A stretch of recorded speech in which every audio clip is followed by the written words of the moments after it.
Welcome, folks, once again to another session of Let's Chat with me, Meor Addelan.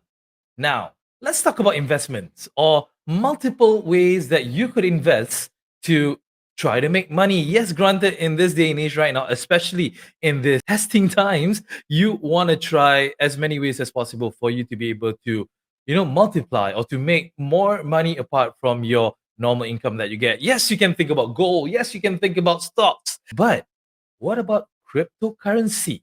Not many people know that cryptocurrency actually exists and it could actually make you a lot of money. But the question is right now, is cryptocurrency legal? Is it a scam?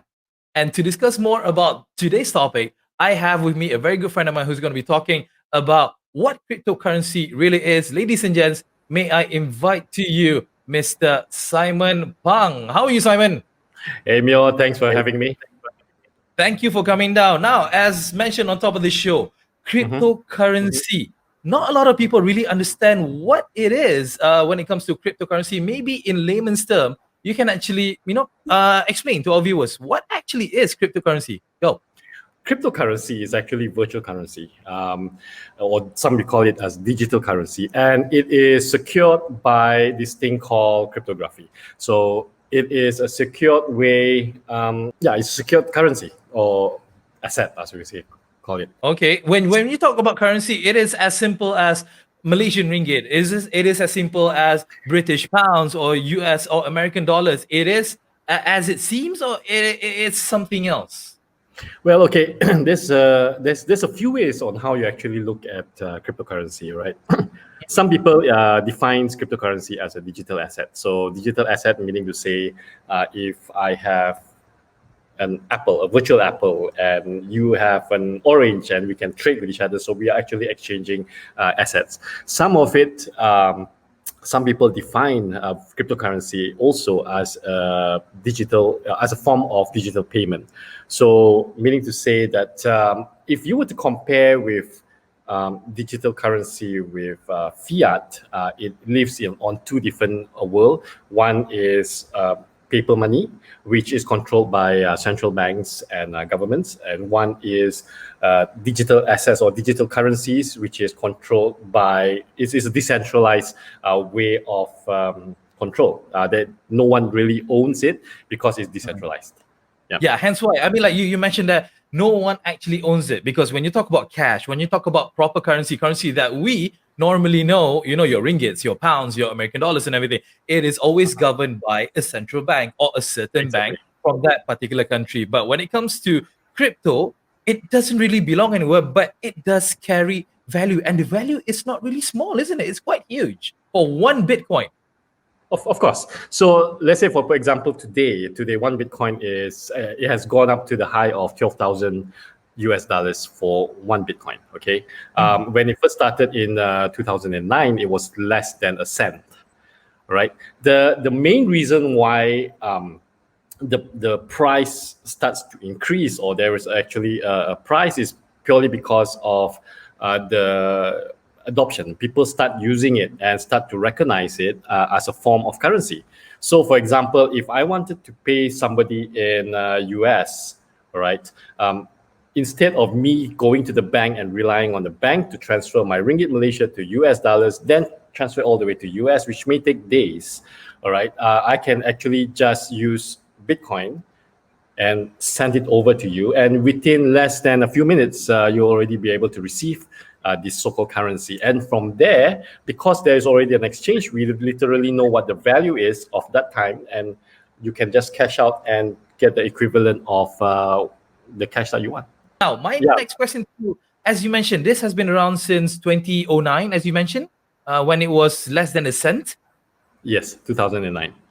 2009, it was less than a cent for one Bitcoin. Now it has gone up to almost 12,000, even more than 12,000 US dollars per Bitcoin. My question to you is, why hasn't the world really embraced the usage of the functionality of a Bitcoin? Granted, it has been around for quite a while now. People, they have been using it, but not to the extent of one might want to. Your comments? Okay, so adoption normally takes a long time. Okay, let's take a clear example of the internet. So internet, the protocol that uses the internet, TCP/IP, was developed, I think, around 1983.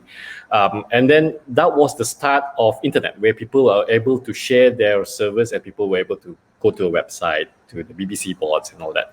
Then we came to 1999. From 83 to 99, there was this big thing, we call it the .com bubble, right? So everybody was hyped up about domain names and getting things online, and it literally big hype. Then it literally crashed, right? And but if we were to take a look from from 1983 until this year, 2020, we can't live without the internet. So the adoption it takes a long time. Of course, there will be a lot of bumps, ups and downs before you get a full adoption of anything. So digital currency is almost similar. So you're talking about 2009, and now it's a phase where it is early adopters, or people innovating it, making this entire cryptocurrency more user friendly, more convenient, and this is all part of the evolution of the currency. Yeah. Is that why the Malaysian government, Bank Negara Malaysia specifically, do not classify or do not declare crypto as a legal tender in the nation? Is that why we are not able to actually use it as our daily form of payment, perhaps, you think? Okay, so put it this way. Just last year, all right, what Bank Negara or SEC, the Security Commissions, right? So what they have done is that they have enabled license or have provided license to 3 Malaysian companies to legally operate cryptocurrency exchange in Malaysia.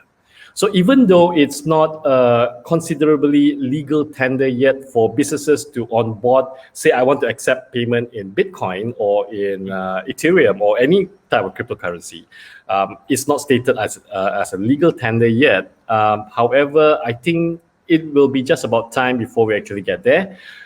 So since there are already licensed cryptocurrency exchanges, I think moving forward, as people gain more education, understanding about cryptocurrency, we shall see more and more, the government will more and more start to support things, bits and pieces, because all of these rules and regulation needs to be in place.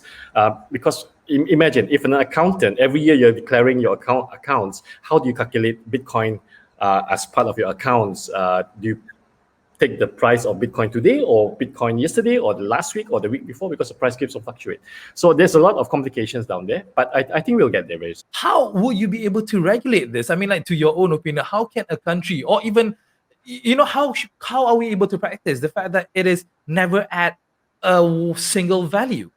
Simon? Well, at this point of time, it's hard to determine if we go to buy Bitcoin in terms of that price and all that.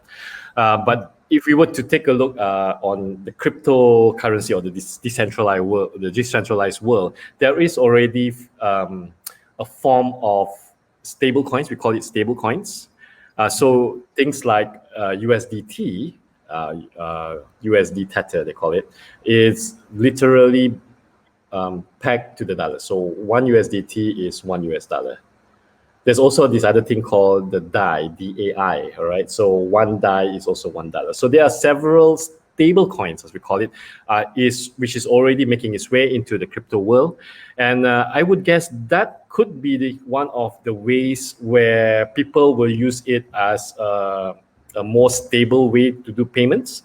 So let's say if I were to instead of using Bitcoin, I can convert my Bitcoin to this USDT, all right, and then use that as the payment value or something like that. So again, it will take time to make all of this more simplified and more convenient for everyone to actually start using it. Now, but you have to add on to that. You also have to ensure that cryptocurrency is not only used for monetary purposes. Okay, even though monetary is the rewards that you can convert back to your fiat, the rewards that you receive, like the crypto itself, like Ethereum, and you have so many other different type of projects. The use case, the actual use case for these cryptos are perhaps for staking, for voting, for different functions. So different projects will have a different use case for this crypto, not only for monetary purposes. Coming back to our topic today, discussing about Yeah. cryptocurrency, is it a scam? When it's so good to be true, normally 9 times out of 10, 99 times out of 100, it normally isn't. And when people talk about crypto, to me personally, my own opinion, people say that, oh, the rewards are high. All you have to do is just give a little bit of investment. Now, that's a tricky sentence, isn't it? That is a bit scary coming from someone who's very skeptical as I am. So can you please enlighten us out here? Is it actually safe and secure for us to actually play around with cryptocurrencies, Simon? Well, okay, cryptocurrency, if you were to ask me whether it's a scam, it is not a scam. All right. It is being used by multiple, tons of projects out there. What makes it a scam is the people behind it. But don't only look at cryptocurrency as scams. Even in the real world, you have people, selling investment schemes. You give me, deposit in 1,000 ringgit to me, and every other day I'll give you back 10% interest. So there are a lot of schemes like this that's happening in the Fiat as well, right? With ringgit Malaysia, with US dollars anywhere. So of course, being digitized right now, they have actually transpired themselves into the digital world, in the crypto world. So you give 1 Bitcoin, you get 2 Bitcoins back. So the scammers will always find a way to cheat you of whatever asset that you have that is of value. So Bitcoin now, because it has such a high value, okay, the scammers will try to get those Bitcoins off of you. Right. So yeah, I mean, these guys, they just come out of the woods. I mean, regardless of however it is they want to do it, if they want to scam you, they'll scam you one way or another. May it be using money, may it be even your livestock, your cows, your goats, or whatever it is. They will exactly. I mean, in this space, especially over the past few months, actually during the MCO where everybody was at home, there were so many scams suddenly coming out because the price of crypto started to actually shoot up. As the price goes up, the scams starts increasing as well. They all start coming back. Yeah. Now, we are almost running out of time, but Simon, I do want to ask you one last question. The future of cryptocurrency, do you think it's here to stay? Do you think it's just a trend? Do you think it's just a fad that it will just go and die in the next couple of years? Or do you think that this will be one of the major forms of currency moving forward, you think? In simple terms, it is here to stay. I mean, you can see countries starting to move forward into the crypto space. China is already starting their own crypto and using it as a form of formal payment. Even in the States, they are starting to look, I mean, in Coinbase, one of the largest crypto exchanges in US, even some of the top guys are already in the US government, which is, as consultants or working with them to move things forward. And of course, Elon Musk has said that they are going to start the mission to Mars. All right. So what type of currency will you be using on Mars to transact back to Earth? You can't be sending $1 from Mars all the way to Earth, right? So you need a form of digital payment. So I mean, in the future, definitely cryptocurrency would be the most secure, the most established by then, all right? User-friendly and easiest way to do transactions. So it's definitely going to be here to stay forever. All right, awesome. I'll make sure to really study more and try to keep, but it's 12,000 USD for 1 Bitcoin or not. I better save up quick, man. I don't want to be left out. Simon Pang, Bitcoin Malaysia moderator. Thank you so much for being on the show. And actually, thanks for having me. Yes. What Bitcoin or what cryptocurrency is all about. Cheers, mate. Thank you. All right, cheers.